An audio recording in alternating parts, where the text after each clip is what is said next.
Okay, welcome everyone. I want to call this meeting to order. So we need to move directly to approval of agenda. Madam Chair, I'd like to amend the agenda to add board comments. We'll make that item number 5 and move adjournment to number 6. Okay, any other amendments? I second the motion to approve the amended agenda. Okay, all those in favor? Aye. Okay, next. Aye. Thank you, Mrs. Boyd. Okay, that brings us to legislative issues, and the first is calendar flexibility.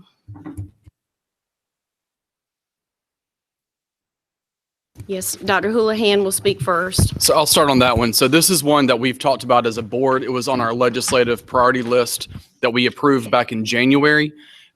Michelle and I had noticed that there are a significant amount of local school systems filing local bills in the House on this issue to seek greater flexibility. I believe I had emailed the board about this. And so I'm just asking if we could do the same. I don't know the number offhand, Michelle, but we're getting close to almost half the school systems in the state are moving in this direction. And the premise of this is to basically allow the board to help us set a start and end date. I'm particularly interested in this so that particularly our students in our low socioeconomic status communities and in our Title I schools, if we wanted to say, you could start 2 weeks before everyone else because we want to give you more time in school, as an example.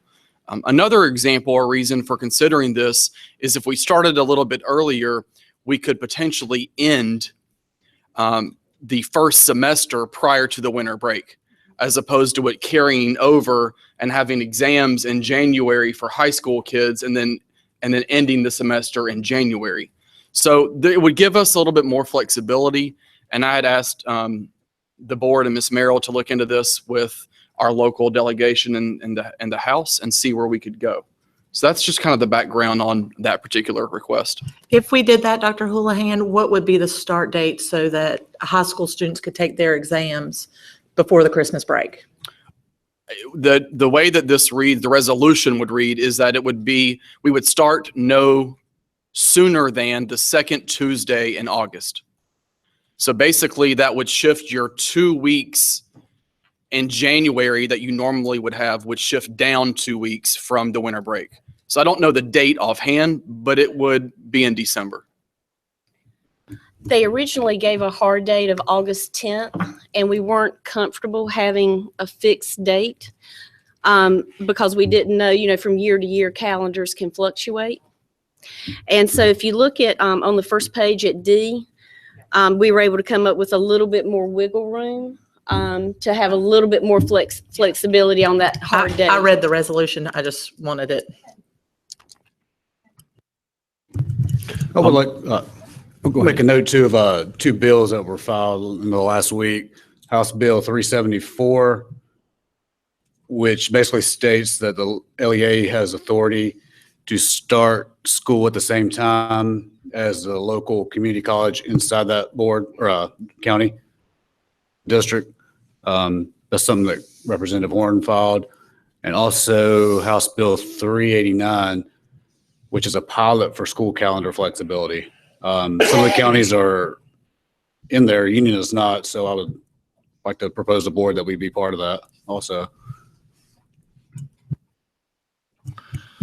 And Ms. Helms, to answer yours, me and Dr. Jones had talked about it, and he did a soft estimate, and he thinks if we could move it up 10 days, that would get the exams before Christmas. So it could be as late as August the 15th, but the way they're talking about it, but 10 days, I believe, is what Dr. Jones said we needed. And with House Bill 374, you cannot start earlier than August 15th with that bill. I will also comment, and it's written into our resolution. We have more and more juniors and seniors in Union County Public Schools, taking classes now with South Piedmont Community College for the College and Career Promise Program, where they are able to leave their school campus and go take college courses free of charge while they're juniors and seniors, and they can earn college credit, potentially 2 college credits in the amount of time it would take to earn 1 AP credit in their high school. So I think, aligning this calendar change would put them closer to the community college schedule, because I know students last year and this year are struggling to leave their high school campus in the morning session or the afternoon session to get over to South Piedmont, and then their exam schedule is not the same as the high school schedule. So I see this as a real benefit, and I'm glad to see that that's included in the resolution. Likewise, I think it helps with AP as well in that second semester. So I know my daughter, you're starting 2 weeks later, but yet AP is a fine date or a solid date where you have to end. So it's a very abbreviated section. So it definitely helps line that up too. Madam Chair, I'll offer a motion to approve the resolution on calendar flexibility.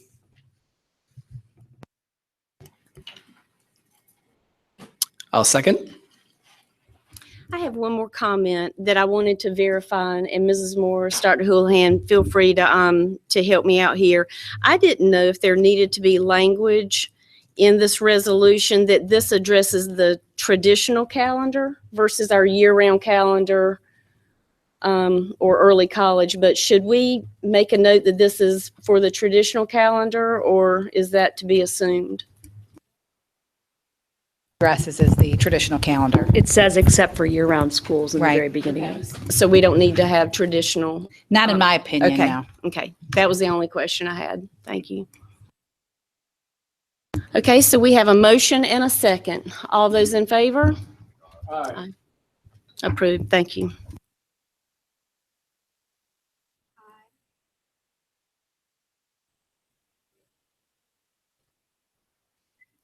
Okay, next we have the partisan elections.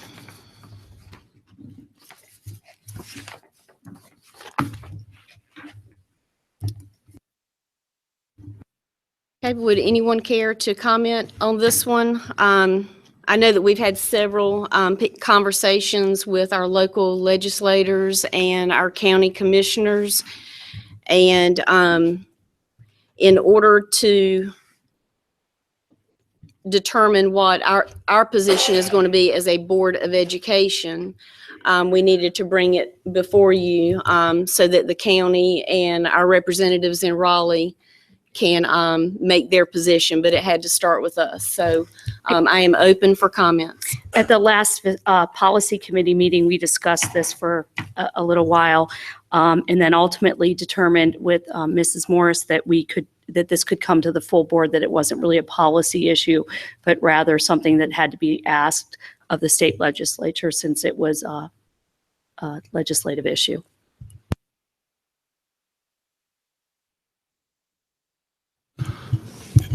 Okay, are we going to ask for a motion in a second and then have discussion? We can do that, Mrs. Boyd. I'll offer a motion to approve the resolution on partisan elections. I'll second it.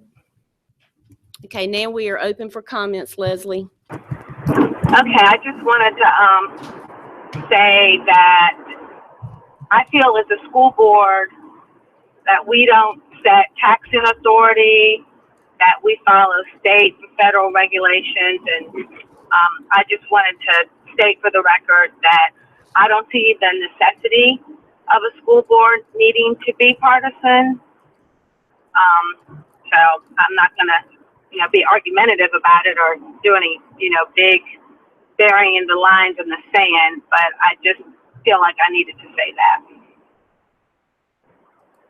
Okay, thank you, Mrs. Boyd. And I would like to propose an amendment to that states for unaffiliated candidates. I know you get to have a 4% signature requirement to run for office on in-person elections. If we could state that it's, I guess for district level, 100 signatures or 500 for at-large. So you're saying, for a candidate that is unaffiliated if they needed to fill a vacancy, that they would be required to get 100 signatures if it's a district seat, but 500 signatures if it's an at-large seat. This is actually run for office. Okay. Yeah, so when you file, you have to have a signature requirement. Would we require the same for if it became a vacancy? Would we probably need to do the same thing? I don't know if you necessarily need to with the vacancy. If there's an election, yes, it could be filled. I guess I would also like to propose if there is a vacancy for an unaffiliated candidate, that the school board would fill that seat. Okay, so no signatures if it's a vacancy. Yes. Well, if it's a vacancy and it's a vacancy from a partisan candidate, then that party would nominate the replacement, correct? That is correct. Now, this has been a while, but I believe the state statute addresses the filing of unaffiliated candidates, and I want to say it's some percentage of the registered voters. 4% in the district or 4% countywide, which is, Okay. in my opinion, a pretty high threshold. Okay, but do we have the authority to supersede the State Board of Elections requirements in these areas? With the local bill, we do, according to Okay. local representation. Okay.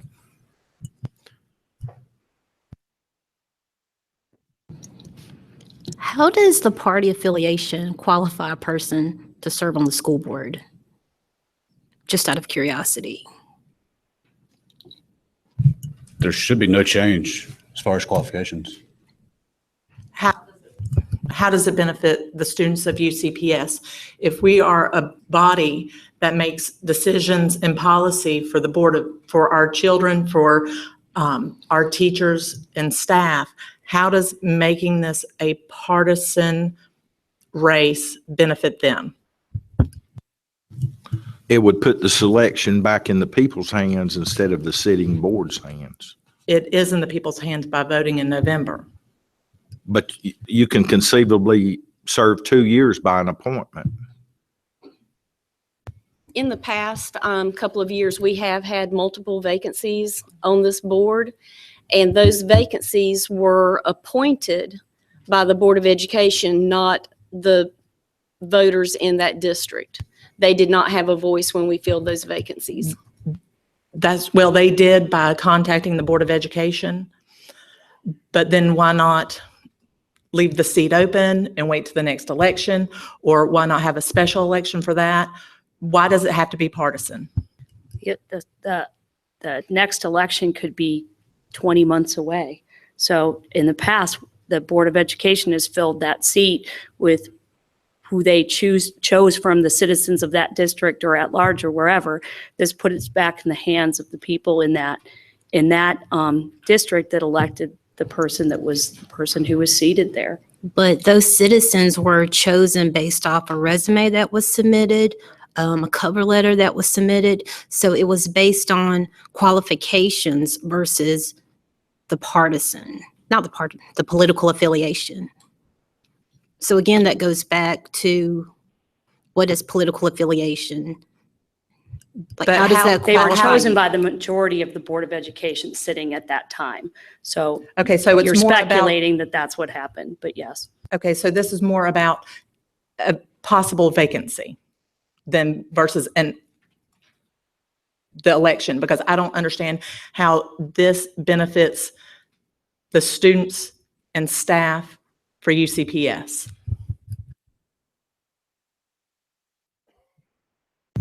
Well, for me, I guess it fosters transparency, because I'd rather be blatantly honest with the party affiliation than, I guess, trying to hide behind it sometimes, which can happen in elections. And I guess the other thing, going back to the vacancies, I guess when you have the vacancy, it's still partisan, depending on the makeup of the board at the current time. It can be political then also, how they choose that person that's in the vacancy. I understand Yeah. the point of a vacancy. I don't understand the point of the general election, because during the general election, you know, the Republicans, Democrats all hand out information of who is running in the nonpartisan races. So the information's out there, and it's the job of the voter to do their homework on who is running. But the position of the Board of Education is to make policies for the schools, not elections. But I think it also allows transparency for the board members elected. One case in point, District 1 lost a representative. The board chose a representative from 2 people. The person that the board didn't choose, the community chose at the next election. So I think the community. But that was a vacancy. That wasn't during the general election. Well, I would go back to the last general election. And Ms. Helms, you know all too well that a partisan political party interviewed candidates and decided to make candidates for certain offices to decide to support them versus other partisan candidates filed or at the time selected to be part of that party. With a partisan election, you'll have a primary. Instead of a smoke-filled room deciding who to support, the people decide if there are more than one candidate for a spot of the same party affiliation, there'll be a public open primary, just as the county commissioners do. And that would remedy this situation from ever happening again. I also believe that some of the information about pro-partisan elections is that sometimes it's difficult to find information about candidates out there, and especially in school boards. And sometimes party affiliation can help you understand where they're coming from and what their values are and what they stand behind.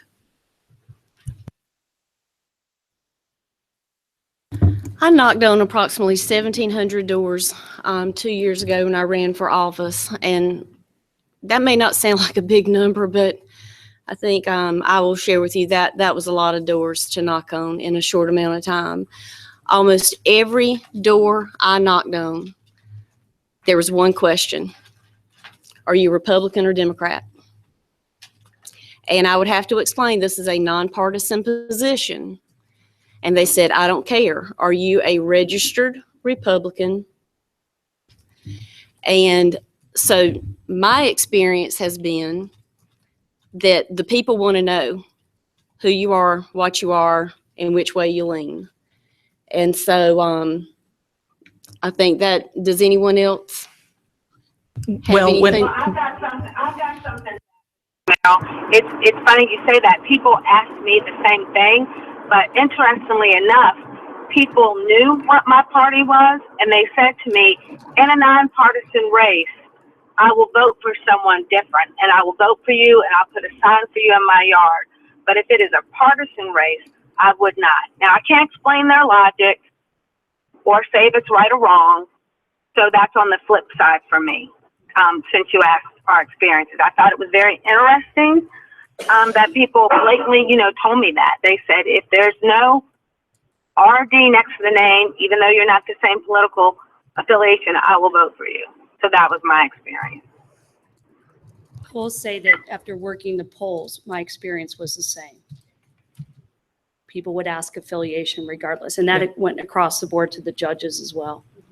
And they did with me as well. But one of the concerns that a lot of people that have contacted me in regards to this, they wanted to know how this board was going to support the schools and the teachers and not a political party, how we were not going to be puppets and do what a political party told us and not base our judgments on what was right and wrong instead of political lines. That came up a lot this weekend. I think it's going to continue the same as it always has. This has primarily been a one-party board. And I would hate to think that for the past 2 years or the past 4 years that that our party affiliation has not served the students and teachers and our schools here in Union County Public Schools. I don't think that's a fair statement. Did you say our board was a one-party board? You mean a majority party? Majority. Okay. And I will also say in the past, people have switched their party affiliation from one party to unaffiliated and then switched back on the last day. And why would a person do that if it wasn't political, if it wasn't partisan? And we all ran on transparency, honesty, doing what's right for the children. I think since we've sworn this new board in, we have made tremendous progress. But this is Union County. I mean, it's not the world, it's Union County. And the majority of the people I talk to want this. And I got 53,255 votes. And I think they want it.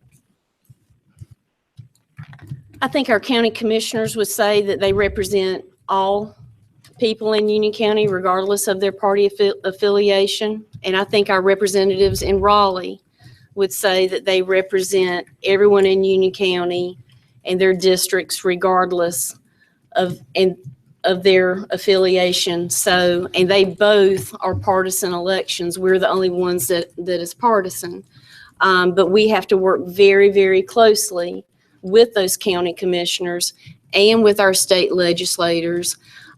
So I think it is reasonable that this would be a partisan race as well. I have a question, Ms. Heinkel. I know I'm putting you on the spot, but I can't remember. Can you remember, if you know off the top of your head, how many of the school districts in North Carolina, how many of them are partisan? Because there are some. How many are there? Do you remember approximately? There's like 23 or 24, and there's currently a state bill on making all boards of education partisan as well. And right, they've been out. They've put those out before. I know. I was just curious. You said 23 or 24. That's what I believe. Out of 112, Okay. there's 23. Okay. And there are some bills currently filed to change also.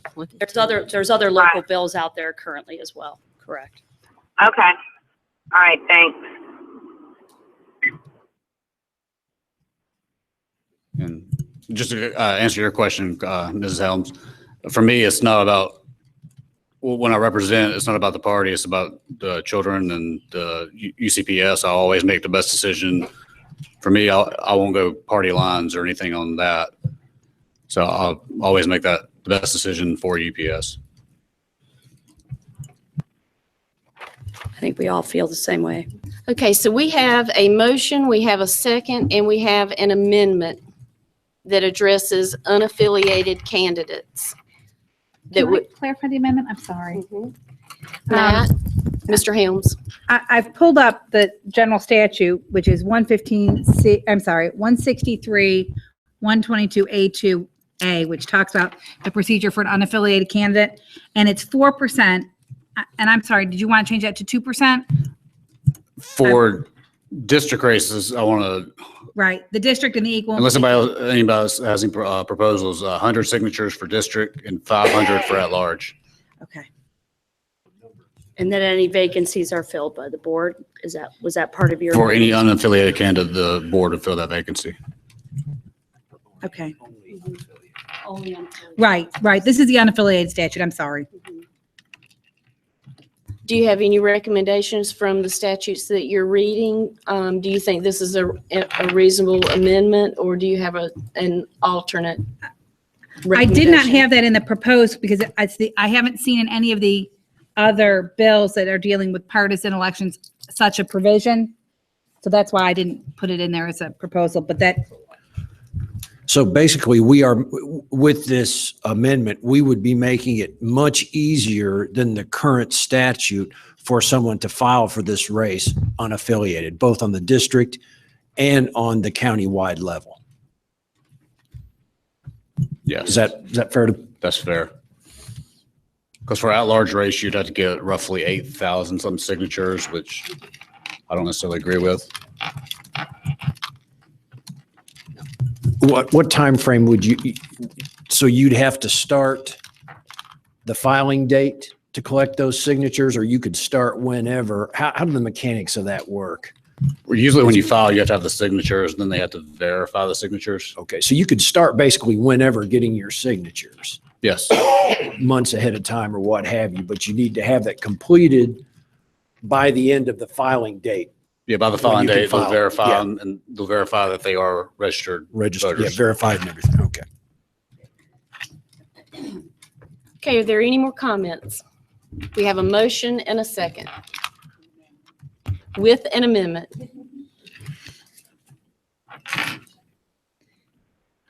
You have to approve the amendment first before you vote on the overall Okay. motion. Okay, so I need a motion for the amendment. I make the motion to add Mr. Helms' amendment to the partisan election. I'll second. Okay, so a vote to approve with the amendment. Oh, just for the amendment. Okay, all those in favor? Aye. All those opposed? Nay. 3 nays.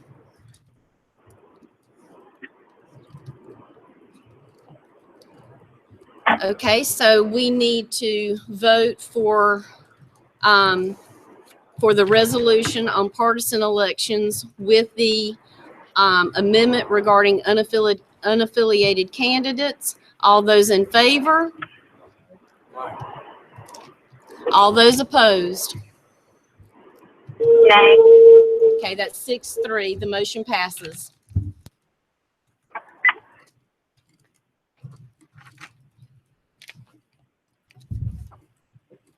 Okay, next on the agenda is the TIF grant. So I'll open this one up. So in several school systems that I've worked in the past, we have had what's called a teacher incentive fund grant. The name has changed to a, Dr. Jones, help me with the new name of the grant is? TSL, Teachers School Leadership. Teacher School Leadership Grant. This is a federal grant out of the Department of Education. And when I came here, I asked our team about opportunities that we've done in the past to go after federal grants and state grants and additional compensation. We haven't done much of that until now. And so Dr. Healy and Dr. Jones are preparing to submit an application for this. A number of school systems in the state have done this. Guilford, I think, is one of the more successful ones. And basically, these are federal grants that allow us to do a lot of some of what we've talked about with regard to compensation and paying our teachers in our high priority schools additional funding based on performance, paying our school leaders additional funding based on performance. And so it's a performance-based grant that's based on a number of different criteria. It's a 3-year grant, is that correct? 5-year grant. So this would allow us to have a lot more flexibility if we were approved on the federal level to then not have to worry about finding some money to do this with our local budget. And so I'll turn it over to John and Laurel, and you can give kind of a 30,000-foot overview. Thank you very much, and happy spring again to each of you. It's good to be here this evening. Just some information that extending regarding what Dr. Houlihan spoke with you about the federal grant. It really focuses upon effective teaching and school leadership within our schools that have tremendous need, students that we're looking at sustaining our capital, our teachers in our schools, and initiatives that work upon student achievement, as well as that theme of equitable access that Dr. Houlihan has talked about, with the mindset at the end that we have students that are exposed to quality educators, and that also that educators are being supported. That's really the nexus of the grant and what it works with, focusing upon capital strategies that enhance and sustain performance of our teachers and equate to high performance in our schools. In the grant, it has a framework that is entitled EPIC, EPIC, which is, of course, another acronym in education, but it stands for Educator Performance Incentive and Career Pathways.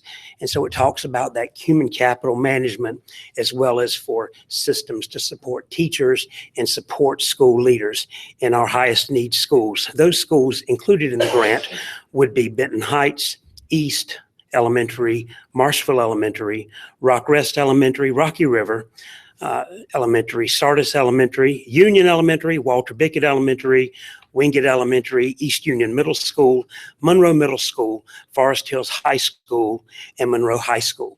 A lot that's embedded in this grant is what you have been speaking with regarding equity and looking at sources. I'm going to let Dr. Healy give a few elements about the grant that we find, if you kind of share. Thank you. The components of the grant look at recruiting, hiring, finding some outstanding candidates, then providing support for them once we get them on board, and then compensating them with money for the performance that they give us. So we are looking at support through master teachers. Every school would get 2 master teachers that would help coach within their own building. They would remain in the classroom part of the day, and they would coach part of the day. We have stipends for the teachers. A principal could elect to have training for 5 days, and the teachers would all receive stipends for that. Those could be in the summer as well as throughout the year, perhaps on a Saturday, however they chose that. There would be support for our beginning teachers. Their mentors would receive a stipend to work with them. We would have signing bonuses that the principals could give for hard to fill positions. There would also be monetary incentives based on their performance, their growth scores, as well as their evaluations.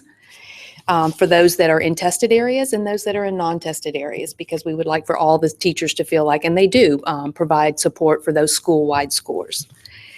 There would also be an incentive for attendance to try to improve our attendance rate with those teachers.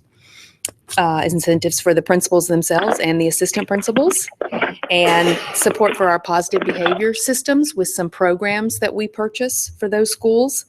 A progress monitoring system for them for reading and math, so we can make sure that they're on track throughout the year that we are hoping for.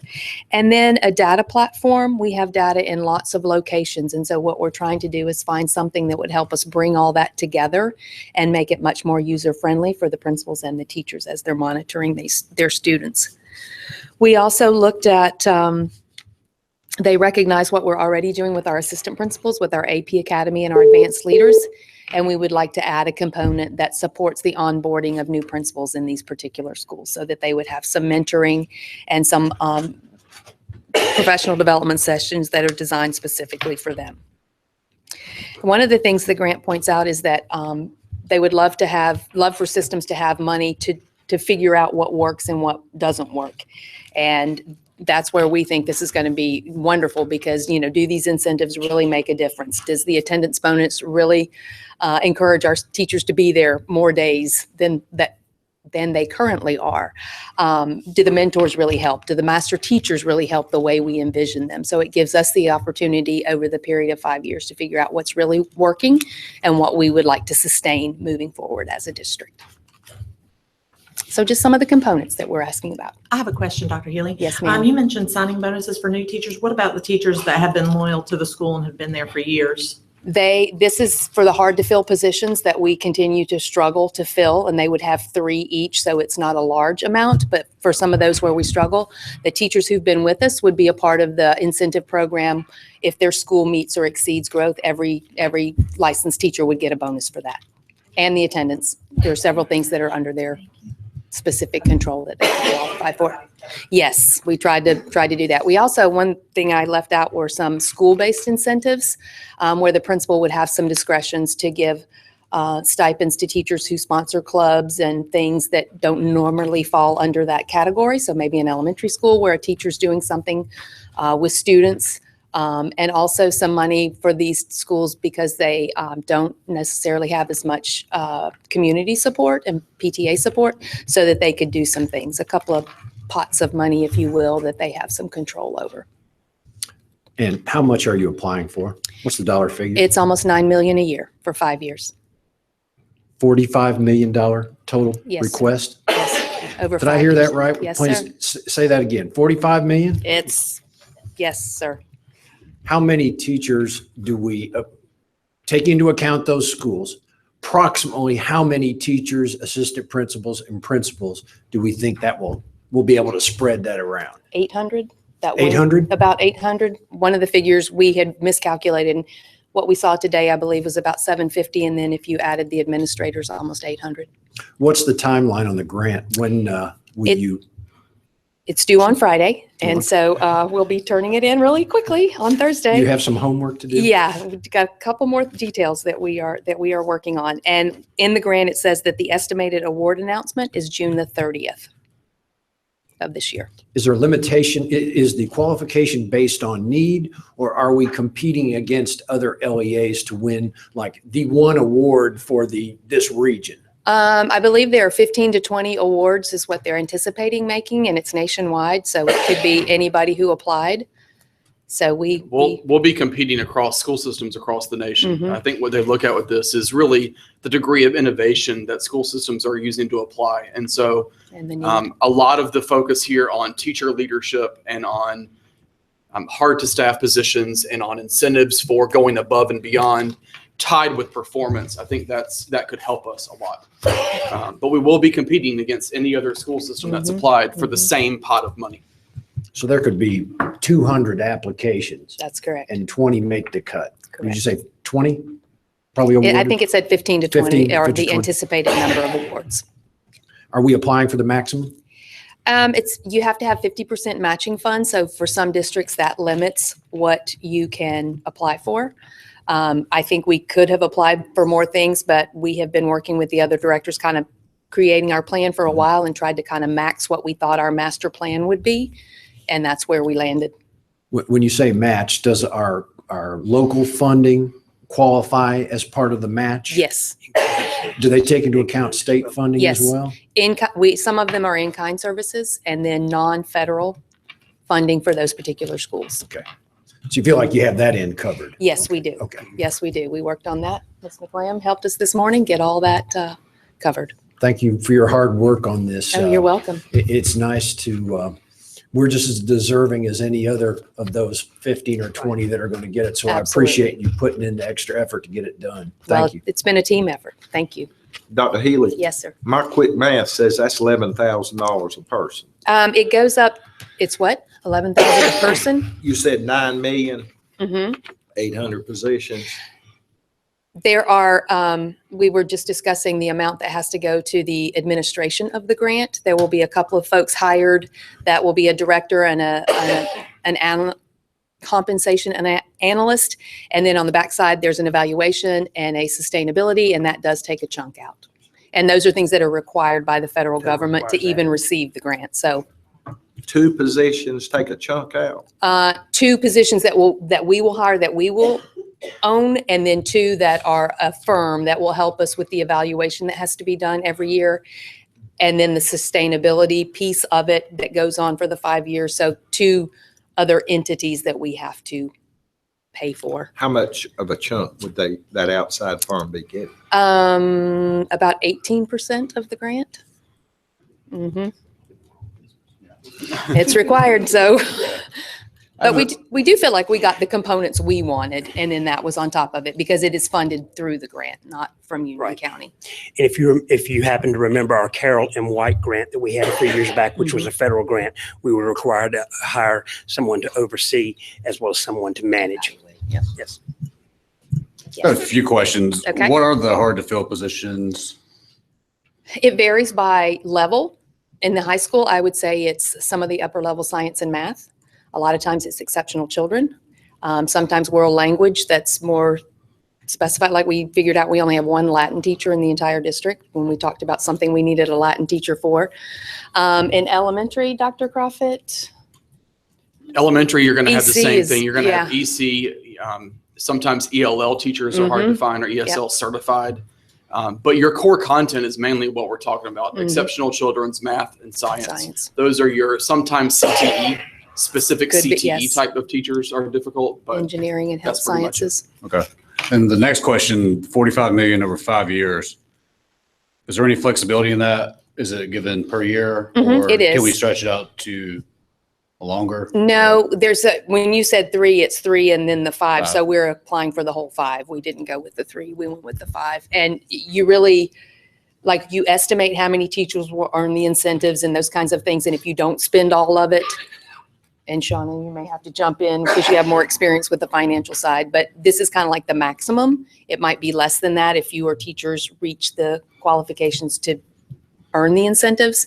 So we've applied kind of for the max, and then we can back up if we don't But- spend it all. per year, to Dr. Healy's point, most of the time, if you don't end up spending all of the money in a particular year, you applied for a rollover part, and that funding will roll over to the next year. So you could go from 9 million in one year to 12 million the next because you're carrying 3 over because you didn't have enough people that earned it. qualified. Okay. And next question, are there any stipulations that I guess you kind of alluded to them a little bit with the staffing and reporting. Is there any other stipulations if we do get this? There's a lot of paperwork that Yeah. goes along with it. We were very careful about our matching funds, that they were things that would carry forward and that we could easily document, so to speak, sign off for their efforts for the people that it involved.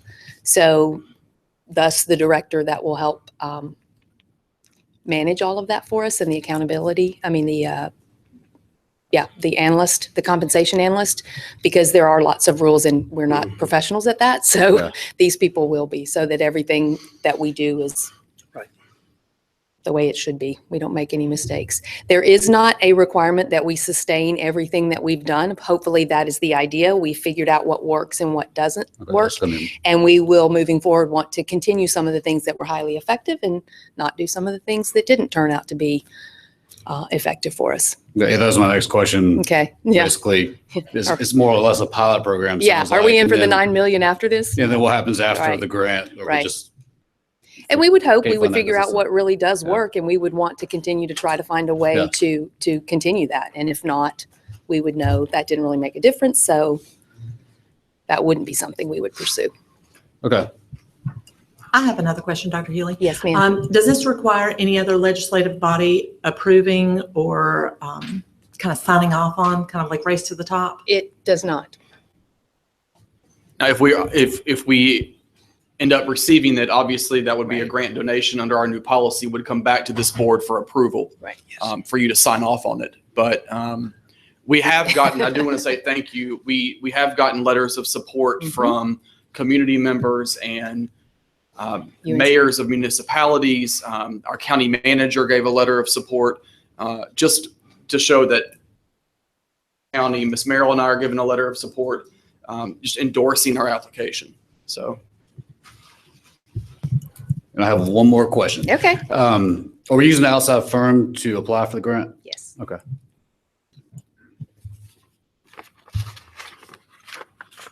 Anything else? Thank you so Thank you much. both very much. Welcome. Thank you. That brings us to item number 5, board comments. I attended the the district-wide elementary school Battle of the Books competition today at the Ag Center. And I just want to say that it was amazing to all the elementary schools who competed, and a special congratulations to Wesley Chapel Elementary Battle of the Books team. They won it today, and their coaches, Mrs. Matheson and Mrs. Oakes, did an amazing job. So I just wanted to say that it was a great competition.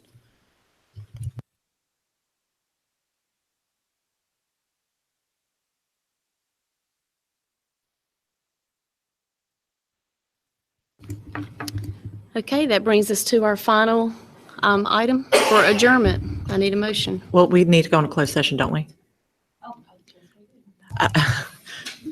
So we need to amend the agenda to go into closed session. Is that correct, Ms. Morris? We already had closed session as part of the agenda. Okay, so we don't need to go into, okay. So we can adjourn from here and then go into closed session. We don't have to come back out? No, we're just, you can adjourn and we'll go into closed session. Okay. Adjourn for closed session. Okay, motion to adjourn then. Second. Okay, all those in favor? Aye. And I need the motion to go into closed session. I make a motion to go, oh, wait, you have to say that, sorry. Oh, yeah. Okay. Motion to go into closed session to prevent disclosure of privileged personnel information pursuant to Chapter 115C and Article 21A of the North Carolina General Statutes. So moved. Second. All those in favor? Aye.